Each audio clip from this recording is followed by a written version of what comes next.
ताज्या आणि सुपरफास्ट बातम्या पाहण्यासाठी स्वराज्य न्यूज मराठीला सबस्क्राईब करा आणि बेल बटन प्रेस करा।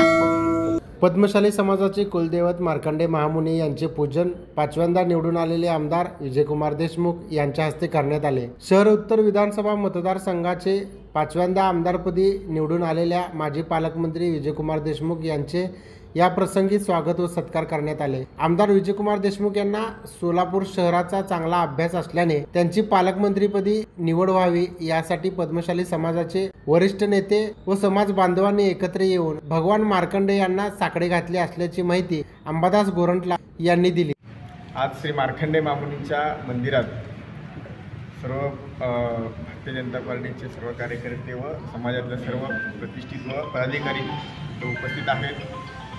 श्री माननीय विजयकुमार देशमुख मालकांचं 5व्यांदा आमदारकी म्हणून निवड झालेत आणि त्यांना लवकरच मंत्रिपद मिळावं, सोलापूरचे पालकमंत्री व्हावं असं श्री मार्कंडे महामुनी चरणी आम्ही प्रार्थना केलो आणि आपल्या स्थानिक सोलापूरचे पुण्याचे एकदा पालकमंत्री व्हावं हीच श्री भगवान श्री मार्कंडे महामुनी चरणी प्रार्थना केलो।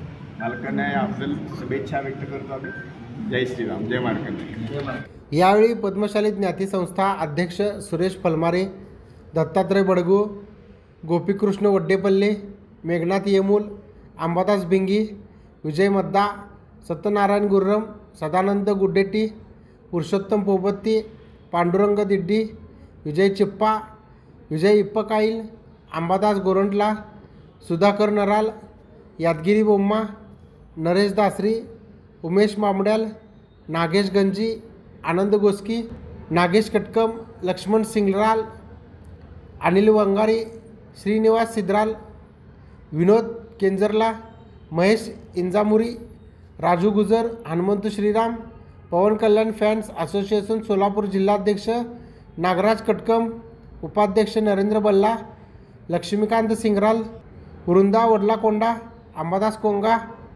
लक्ष्मण दावत, शेखर इगे आदी उपस्थित होते।